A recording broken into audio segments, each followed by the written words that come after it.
ఓం శ్రీ గణేశాయ నమః. శ్రీమాత్రే నమః. శివాయ గురవే నమః. శ్రీకృష్ణ పరబ్రహ్మణే నమః. శ్రీరామాయ నమః. శ్రీ గురుభ్యో నమః. నారాయణం నమస్కృత్య నరం చైవ నరోత్తమం దేవీం సరస్వతీం వ్యాసం తతో జయముదీరయేత్. సచ్చిదానందరూపాయ విశ్వోత్పత్యాదిహేతవే తాపత్రయ వినాశాయ శ్రీకృష్ణాయ వయం నమః. మోహనవాణి ఛానల్ ద్వారా ఈ వీడియో చూస్తున్నటువంటి భక్తామ తల్లులకు తండ్రులకు ముందుగా నా యొక్క సాధువాదాలు. మార్గదర్శకులు మన మహర్షులు అనేటువంటి శీర్షికన మనం అనేక మంది మహర్షుల యొక్క చరిత్రలని సద్గురు డాక్టర్ కె శివానందమూర్తి గారి యొక్క ప్రవచనాల ఆధారంగా చెప్పుకుంటూ ఉన్నాం. ఈ రోజున శంఖ లిఖిత మహర్షుల యొక్క చరిత్ర చెప్పుకోబట్టు. శంఖుడు లిఖితుడు వీళ్ళిద్దరు కూడా అన్నదమ్ములు. అది ఒక నది. ఆ నదీ తీరంలో ఒక బ్రాహ్మణుడు నివసిస్తూ ఉన్నాడు. ఆయన ఒక పర్ణశాలని నిర్మించుకొని ధర్మపత్ని సమేతంగా తపస్సు చేసుకుంటూ ఉన్నాడు. ఆయనకి తాను చేసినటువంటి తపస్సు యొక్క ఫలితంగా 2 కుమారులు పుట్టారు. 2 కుమారుల్లో మొదటి వాడి చేతిలో జ్ఞానయోగ గుర్తైనటువంటి శంఖము గుర్తున్నది. శంఖం చిహ్నంగా ఉన్నది. అందుకని ఆ పిల్లవాడికి శంఖుడు అని పేరు పెట్టాడు. రెండో వాడి యొక్క నుదిటి మీద గొప్ప తపోదీక్షా పరతంత్రుడు అని ఎవరూ చెప్పకుండానే నుదురు చూసినంత మాత్రాన తెలిసేటట్లుగా ఒక గుర్తున్నది. అందుకని అతడికి లిఖితుడు అని పేరు పెట్టాడు. అది ఒక రేఖ. ఆ రేఖ వల్ల ఆ పేరు వచ్చింది, లిఖితుడు అని. ఈ విధంగా వాళ్ళిద్దరూ శంఖ లిఖితులు అని ప్రసిద్ధి చెందారు. వాళ్ళు పెరిగి పెద్దవాళ్ళు అయినారు. తల్లి తండ్రి కాలం చేసిన తర్వాత వాళ్ళిద్దరూ కూడా అన్యోన్యమైనటువంటి ప్రేమతోటి చాలా ఉత్తములుగా ఉన్నారు. వేద శాస్త్రాలన్నీ అభ్యాసం చేశారు. ఒకనాడు సోదరులిద్దరూ చెరొక ఆశ్రమాన్ని నిర్మాణం చేసుకొని జ్ఞానాన్ని పొందాలి అనేటువంటి కోరికతోటి తపస్సు చేయటానికి మొదలుపెట్టారు. 2 చెరొక ఆశ్రమం ఏర్పాటు చేసుకున్నారు తల్లి తండ్రి కాలం చేసిన తర్వాత.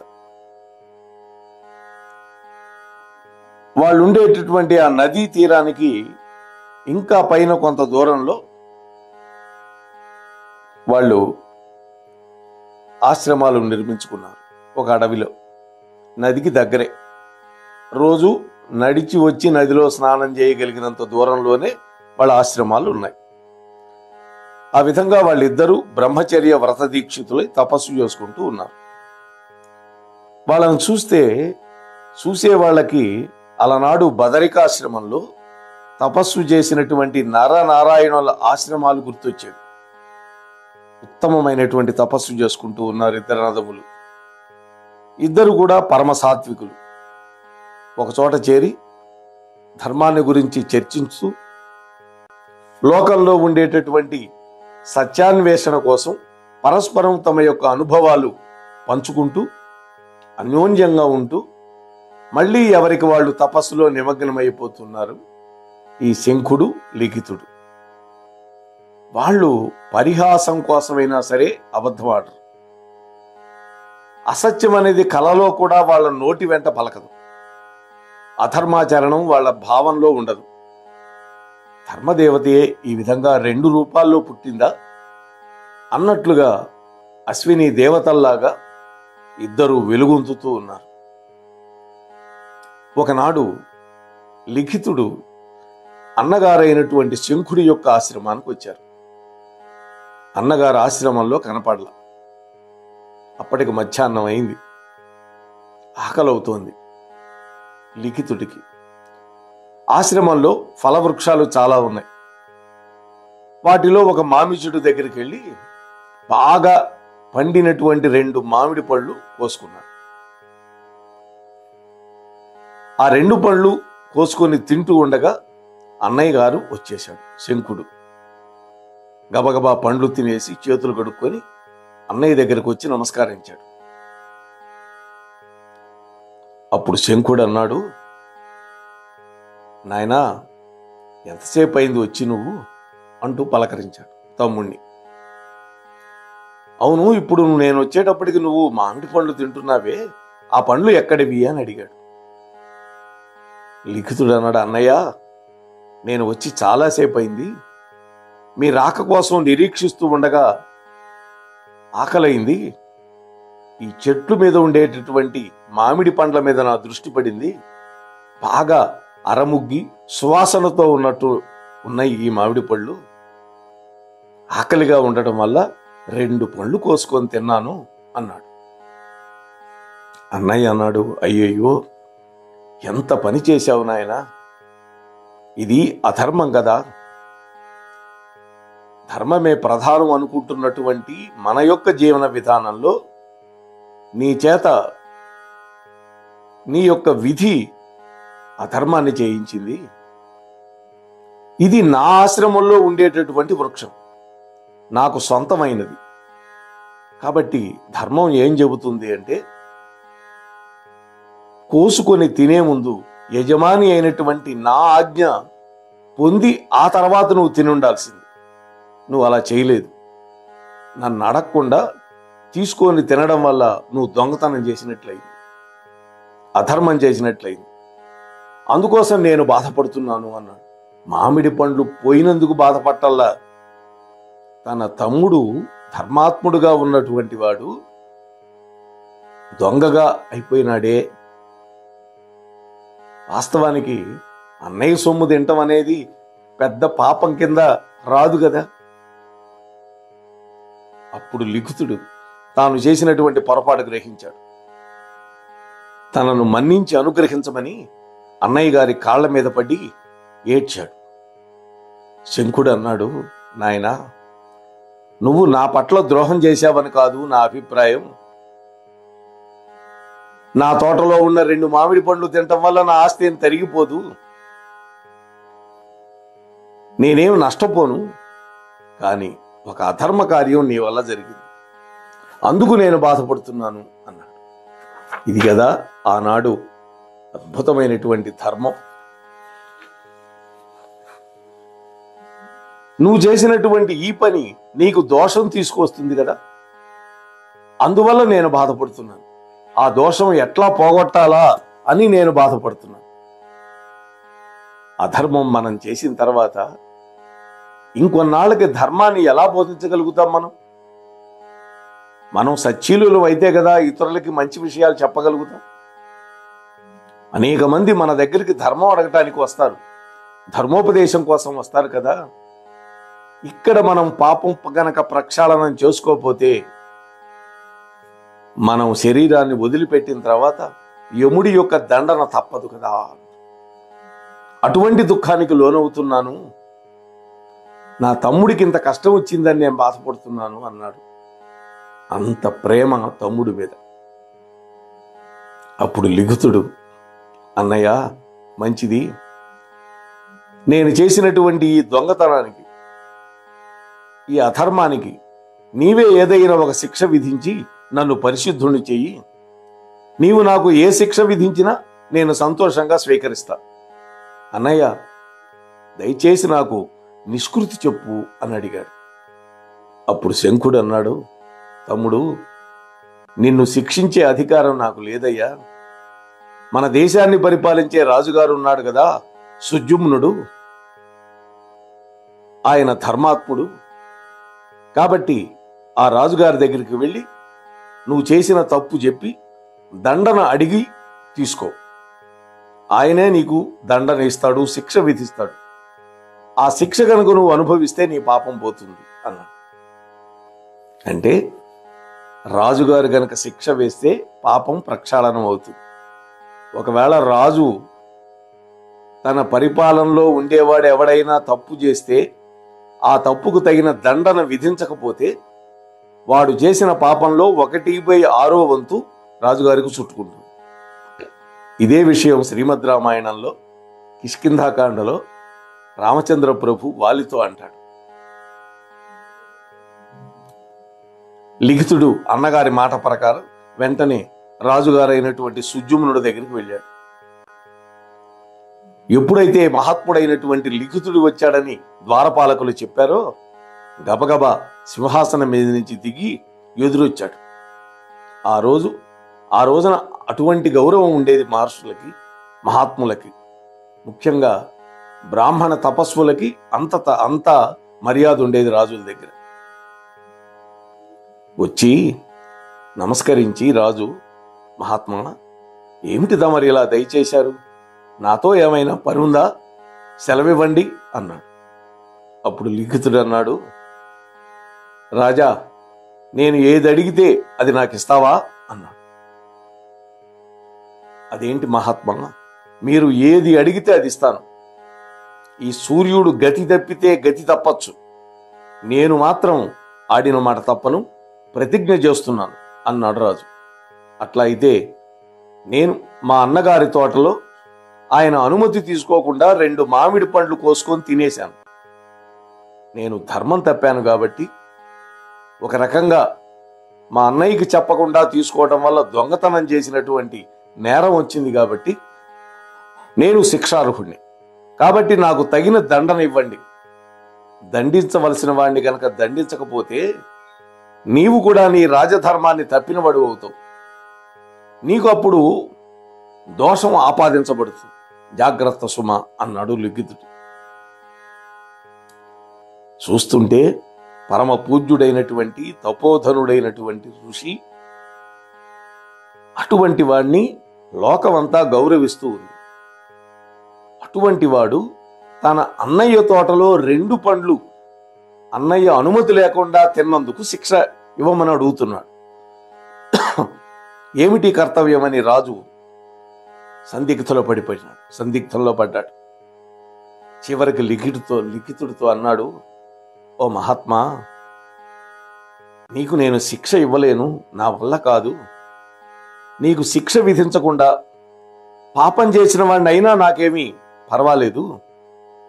నేను రాజధర్మాన్ని అతిక్రమించి పాపం చేసిన వాడిని అయినా అవుతాను.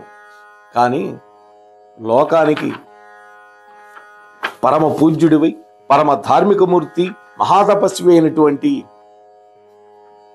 మీరు ఇతరులందరికీ అనుగ్రహాన్ని ప్రసాదించగలిగినటువంటి తపోబల సంపన్నులు, జ్ఞానులు, అటువంటి మిమ్మల్ని నేను శిక్షించగలుగుతానా? నా వల్ల కాదు అన్నాడు రాజు. ఇలా కొంతసేపు వాదోపవాదాలు జరిగినాయి. చివరికి లిఖితుడు రాజుగారితో అన్నాడు, ఓ రాజా, మీరు ఇంక ఏమాత్రం ఆలస్యం చేయొద్దు. నేను అడిగిన కోరిక తీరుస్తానని మీరు మాట ఇచ్చారు. అందున ఒక వ్యక్తి నేరం చేశాడని తెలిసిన తర్వాత ఆ వ్యక్తి ఎంతటి గొప్పవాడైనా సరే శిక్షించడంలో ఆలస్యం చేయకూడదు అని తనకు శిక్ష ఇవ్వమని బలవంత పెడుతూ ఉన్నాడు. ఇవాళ చూస్తున్నాం, కలియుగంలో మన పరిపాలకులు ఎంతటి దుర్మార్గాలు చేసినా చెల్లుబాటు అయిపోతోంది. కోర్టులు కూడా వదిలేస్తున్నాయి. ఏమిటో ఆశ్చర్యం ఇది. అదే కలియుగ ధర్మం అంటే. అయితే ఈ యుగంలో కూడా లాల్ బహదూర్ శాస్త్రి లాంటి మహానుభావులు పుట్టారు. తాను రైల్వే మంత్రిగా ఉన్నప్పుడు ఒక యాక్సిడెంట్ జరిగిందని తానే బాధ్యత వహిస్తూ తన మంత్రిత్వానికి రాజీనామా చేసి పారేశాడు. వాళ్ళు కదా మహానుభావులైనటువంటి రాజకీయ వేత్తలు. ఇవాళ ఉండేవాళ్ళంతా స్వలాభం కోసం వెంపర్లాడేవాళ్లే తప్ప ప్రజాసేవ కోసం ఉండేవాళ్ళు వేలల్లో ఒక్కరు కూడా ఉండడు. వెతికి చూసిన బలవంత పెట్టాడు లిఖితుడు రాజుగారిని. తత్వవేత్త, ధర్మావలంబి, యోగమూర్తి అయినటువంటి ఆ లిఖిత మహర్షికి రాజుగారు నమస్కారం చేసి, ఓ మహర్షి, నా రాజ్యంలో దొంగతనం చేసిన వాడికి చేతులు నరికివేయమని శాసనం చేశాను. నిన్ను శిక్షించాలంటే ఆ శిక్ష కూడా నీకు కూడా ఇవ్వవలసి వస్తుంది. అందుకేనయ్యా నేను దుఃఖపడుతున్నాను. ఒకరికి ఒక శిక్ష, మరొకరికి మరొకమైన శిక్ష ఇవ్వడానికి వీలు లేదు కదా. శిక్షా స్మృతి ఆ విధంగా చెప్పడం లేదు కదా. అందుకే దుఃఖపడుతున్నాను అని బాధపడుతూ ఉన్నాడు రాజుగారు. అప్పుడు లిఖితుడు అన్నాడు, ఓ రాజా, ఆ విధంగా రాజశాసనం ప్రకారమే నాకు శిక్ష విధించు అని అనగానే రాజుగారు ఆజ్ఞాపించాడు తలారివాడిని, ఈ మహర్షి యొక్క 2 చేతులు ఖండించు అని. రాజాజ్ఞ ప్రకారం తలారివాడు 2 చేతులు నరికాడు. అలా లిఖితుడు తాను చేసినటువంటి అధర్మానికి, దొంగతనానికి తగినటువంటి శిక్ష తానే కోరి పొందాడు అన్నయ్య యొక్క సలహా మీద. ఆ విధంగా 2 చేతులు పోయినటువంటి లిఖితుడు అన్నగారి దగ్గరికి వెళ్ళి సంతోషపడుతూ, దుఃఖం లేదు అన్నయ్య, మీ ఆజ్ఞ ప్రకారం నేను రాజుగారి దగ్గర శిక్ష పొందాను. నేను చేసిన పాపం నుంచి నన్ను విముక్తుని చెయ్యి అని అడిగాడు. తమ్ముడిని అన్నయ్య శంఖుడు ప్రేమతో కౌగిలించుకున్నాడు. ఆయనకు కూడా దుఃఖం, సంతోషం ఒక్కసారిగా వచ్చినాయి. నాయనా, రాజుగారి శిక్షతోటి నీవు పరిశుద్ధుడు అయ్యావు, కానీ పాపం చేసి శిక్ష పొందినటువంటి నీకు చేతులు లేవు కదా, అందుకని నేను బాధపడుతున్నా. పంచమహాపాతకాల్లో దొంగతనం ఒకటి. బ్రహ్మజ్ఞాని పూజ్యుడైనటువంటి అన్నగారి ఆశ్రమంలో ఏదో 2 పండ్లు దొంగతనం చేయటం అనేది నీ చేత చేయబడింది. అందువల్ల ఈ భయంకరమైన శిక్ష నువ్వు అనుభవించవలసి వస్తోంది. ఎంతటి వాడైనప్పటికీ పాపం చేస్తే దండనీయుడే కదా, కానీ నువ్వు పరమ పూజ్యుడివి, వంశోద్ధారకుడివి, మహాతపస్వివి. అటువంటి నీ కీర్తి లోకాలన్నిటిలో వ్యాపిస్తుంది. ధర్మ పరిపాలన నువ్వు చేయటం వల్ల నీకు కీర్తి కూడా దక్కుతుంది అని శంఖుడు దీవించాడు. ఇంతలో సంధ్యా సమయం అయింది. స్నానం చేసి నదిలో సూర్యుడికి సంధ్యావందనం చేసి అర్ఘ్యపాద్యాదులు ఇచ్చే సమయం వచ్చింది. అయితే సూర్యుడికి తర్పణ ఇవ్వడానికి, అర్ఘ్యం ఇవ్వడానికి చేతులు లేవే అన్న భావం కలిగింది లిఖితుడిలో. అన్నయ్య అన్నాడు, నాయనా పద నదిలో స్నానం చేద్దాం, సంధ్యావందనం చేసుకునే సమయం అయింది అని తమ్ముడిని వెంట పెట్టుకొని నదిలోకి తీసుకువెళ్ళాడు. నదిలో మునిగి పైకి లేచాడో లేదో 2 చేతులు యథాతథంగా వచ్చేసినాయి. హరయే నమః, శ్రీకృష్ణాయ నమః. అది కదా మహర్షి యొక్క వైభవం. అంటే ఆ నదిలో మునగగానే యథాతథంగా 2 చేతులు వచ్చేసినాయి. అయితే ఆ లిఖితుడు చేతులు కోరుకోలా, అన్నయ్య కోరుకున్నాడు. నా తమ్ముడికి అనుష్ఠానం చేసుకోవటానికి చేతులు లేకపోతే కష్టం కదా. హే పరమాత్మ, తాను చేసిన దోషానికి శిక్ష పొందాడు, పరిహారం అయిపోయింది, చేతులు అనుగ్రహించు అని ప్రార్థించాడు అన్నయ్య తమ్ముడి కోసం. అంటే కేవలం అర్ఘ్యప్రదానం కోసమే చేతులు కావాలి కదా, అవి స్వప్రయోజనాల కోసం కాదు కదా. అంతేకాదు, లిఖితుడిలో తనకు చేతులు లేవనే దుఃఖం వచ్చింది. ఎందుకని వచ్చింది? ధార్మిక ప్రవృత్తి కోసం కలిగింది. బలిచక్రవర్తిని వరుణపాశాలతో కట్టేయించాడు విష్ణుమూర్తి. అప్పుడు ప్రహ్లాదుడు వచ్చాడు అక్కడికి. బలిచక్రవర్తికి తాత ప్రహ్లాదుడు. బలిచక్రవర్తి కంటి వెంట నీళ్లు వస్తున్నాయి. అందరూ ఆశ్చర్యపోతున్నారు. ఎందుకు నాయనా ఏడుస్తున్నావు అంటే, తాత మహావిష్ణు భక్తుడివి, నువ్వు వస్తూ ఉంటే నీకు సాష్టాంగ నమస్కారం చేయలేనటువంటి స్థితిలో నేనున్నాను, అందుకని ఏడుస్తున్నాను అన్నాడు బలి. అంతేగాని విష్ణుమూర్తి బంధించాడని ఏడవటల్లా. ఇక్కడ కూడా తనకు చేతులు పోయినాయని మనస్సులో బాధ ఉన్నది. ఎందుకు? ఆ చేతులు ఉంటే కదా అర్ఘ్యం ఇవ్వగలుగుతాడు సూర్య భగవానుడికి. చేతులు ఉంటే కదా భగవంతుడికి సేవ చేయగలుగుతాడు, పూజ చేయగలుగుతాడు. ఆ పని చేయలేకపోతున్నాడు. తన పితృదేవతలకి తిలోదకాలు విడిచిపెట్టాలన్నా చేతులు కావాలి. ఇవన్నీ పరమాత్మ గ్రహించాడు. అవ్యాజ కరుణామూర్తి కదా. లిఖితుడు చేసినటువంటి పాపం పోయి యథాపూర్వకంగా అయినాడు. అప్పటి నుంచి ఆ నదికి బాహుదా నది అని పేరు వచ్చింది. అంటే బాహువులను ఇచ్చింది కాబట్టి బాహుదా నది అనేటువంటి పేరు ఆ నదికి వచ్చింది. అటువంటి శంఖ లిఖితుల యొక్క మిగిలినటువంటి వృత్తాంతాన్ని రేపటి రోజు తెలుసుకునే ప్రయత్నం చేద్దాం. అంతవరకు సెలవు. మోహన్వాణి తెలుగు పోడ్కాస్ట్ వింటున్న శ్రోతలందరికీ హృదయపూర్వక ధన్యవాదాలు. వినండి, వినిపించండి, వింటూనే ఉండండి మోహన్వాణి తెలుగు పోడ్కాస్ట్. మీరు వింటున్నారు మోహన్వాణి. మా కార్యక్రమాలు మీకు నచ్చితే ఇప్పటివరకు మా ఛానల్కి సబ్స్క్రైబ్ చేసుకోకపోతే వెంటనే ఈ క్షణమే సబ్స్క్రైబ్ చేసుకుని ఆ పక్కనుండే బెల్ బటన్ని మ్రోగించి అందరికీ షేర్ చేసి మీ విలువైన కామెంట్ను కూడా చేసి మమ్మల్ని ప్రోత్సహిస్తారని కోరుతున్నాను.